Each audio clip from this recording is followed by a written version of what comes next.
Once upon a time, many years and many miles ago, we lived next door to a young couple who had small children. 16 days before our son was born, and incidentally on my wife's 25th birthday, the woman came over and asked my wife to take her and her daughter to the emergency room. It seems that the little girl had been playing in the garbage can and cut her hand on a metal lid.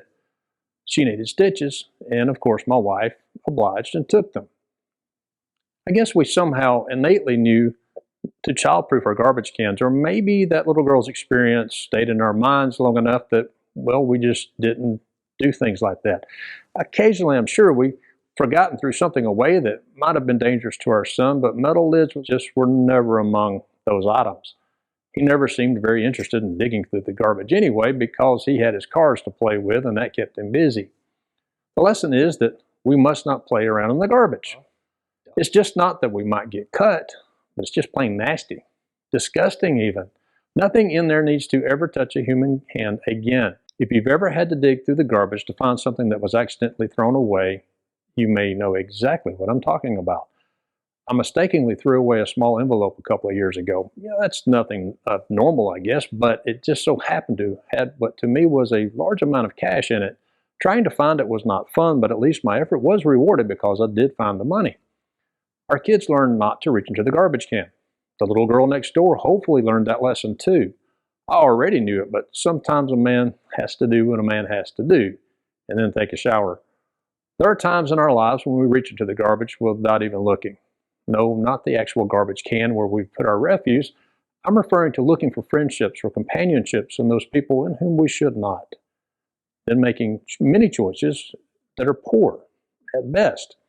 Sometimes we get hurt, but most of the time it's not only we who suffer, but those around us who love us. Like a metal lid to a toddler, those relationships look shiny and attractive, but in reality are extremely dangerous. There are several passages in the scriptures that tell us about relationships, but one fits this very well, and it's found in 1 Corinthians chapter 15 and verse 33. The New King James Version reads, "Evil company corrupts good habits." It might be said that the opposite is also true. Good company promotes good habits.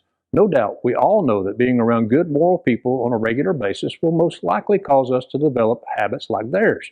If we will surround ourselves with good people, we will almost always be better. Of course, if we will surround ourselves with faithful Christians, that's the best. If you are not prepared to avoid the razor-sharp metal lids, stay out of the garbage.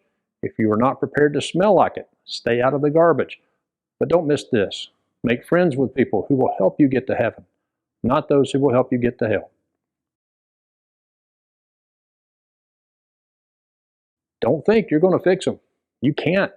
Only they can fix them. Yes, the gospel is the ultimate answer, but it will only repair their life when they want it to. Love them. Pray for them.